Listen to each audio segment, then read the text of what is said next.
nashaka imbere ya vyose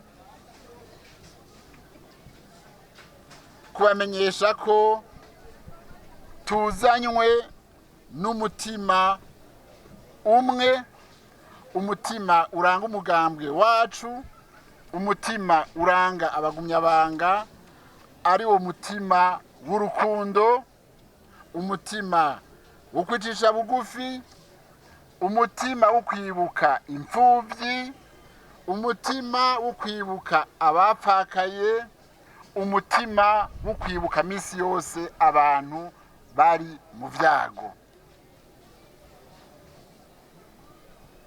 Nguwo umutima watuzanye ngaha nk'umugambwe Cndd-Fdd watsinze amatora, umugambwe uri ku butegetsi, kuko ibiri ngaha byaradukoze ku mutima. Twebwe twaje nk'ababanyi, nk'abakunzi, mugabo na twebwe nitwaje imbokoboko uko turazi yuko mwahangayitse. Twari dufise agakemanyi kandi gafise n'ishishiro.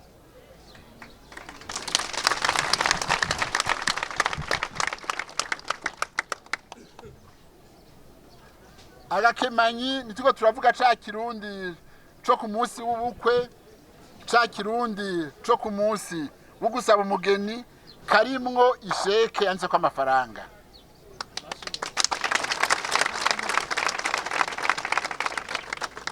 Rero abo tukagemuriye ni ya komite mwashinga,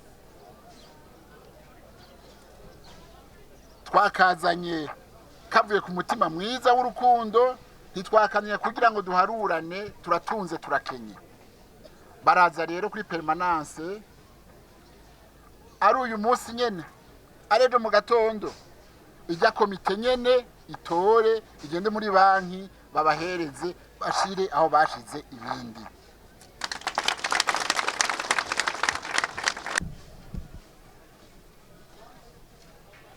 Muri rya joro ryo ku munsi wa gatanu rushaka ku munsi wa gatandatu, iriya saa 8 saa 9 y'ijoro, ivyariko biraba ngaha mu gihugu cose bariko barabikurikira. Abagumyabanga rero mu ntara zose z'Uburundi, iyi ndwi iheze twakira makete yabo n'amatelefone yabo. Imakamba bati banyakuba muturongoye, nyaruka hajya mu Kamenge kw'isoko, ibihari byaratubabaje mu bagarukireko. Abimuyinga bati banyakuba muturongoye, nyaruka nk'inkona mushike mu Kamenge kuri rya soko muturabire mu bagarukireko. Gitega batwandikira uko, Ngozi uko, nta ntara nimwe ntitugihema indwi yose bamatu bati ntimuragenda. Uyu munsi rero twashimye gushika hano. Twatanguye kugendera isoko, turinjira muri yo, twaciye mu gice cacurizwamwo impuzu, dusanga bobo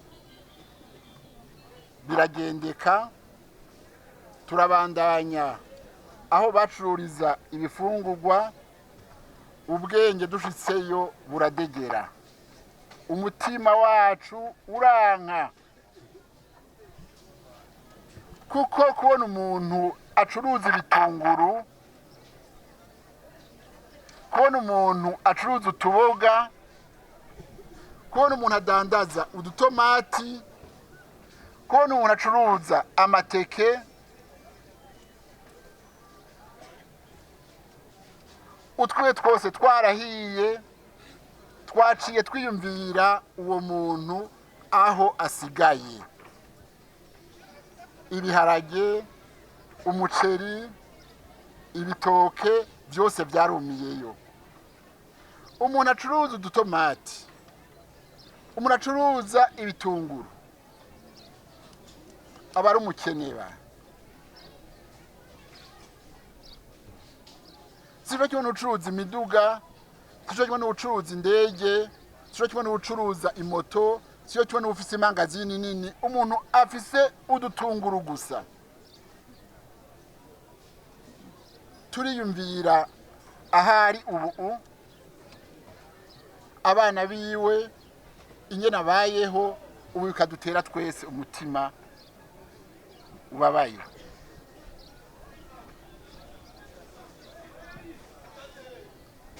Igihe nk'ikiro cyo kuvuga amajambo menshi, ni igihe cyo gukora kugira ngo tugerageze abashikiwe n'ibi byago basubire kuronka ubuzima bahorana. Twagira tubabwire rero nk'abagumyabanga, twebwe abagumyabanga twaragowe mu buzima, nimwo tune twambaye uko. Twaciye mu bintu byinshi bigoye, twaraciye mu bukene bubi, twarakenye imyumbati, twarakenye ibijumbu, twaratunzwe n'imisigati, twararaye ubusa, imvura iratunyagira, izuba riratwakira. Aha rero twagira tubabwire na mwebwe tuti ntimwihebure, kuko twebwe nk'umugambi uri ku butegetsi twubakiye ku rukundo. Aha turi twavuye kure, na mwebwe muzosubira kuba nk'uko mwari ubwa mbere.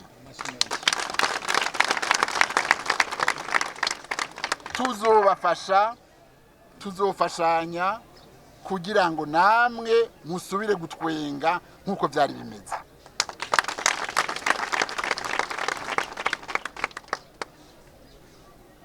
Twashaka rero gushimira cyane gose abarongoye abandi muri administration, kuko ingene bifashe muri kijya gihe cari kigoye. Barifashe rugabo, bifata nk'abantu koko bakunda abo barongoye, kuko bitabuko na Kamenge yose yari gusha igafatwa. Iyo batabyifatamwo neza, vya bisuma, vya bibandi vyari gukora ibara. Iyo mutabyifatamwo neza, nongani twari kubashika ko hari kuba harahiye. Turashimiye kandi rero abarirwa umutekano, abapolisi, abasirikare, ingene nabone baciye bakoresha ubuhinga babwigishije, bakabyifatamwo neza nabone ibintu bakabicungera, abantu bakabatondesha neza bikamera uko. Turabemereye yuko nihagera ko mutangura gusanura iyi soko yacu, abagumyabanga bacu bose bamanutse bashira ngaha mu Kamenge, niho bakindaro. Abagumyabanga benshi bamanutse banywa agacupa ngaha mu Kamenge mbere yuko baduga. Baratubwiye bati bagatangura ibikorwa, naho nyine muze mutubarire, tuze tubafashe, tubaterere, tubashigikire.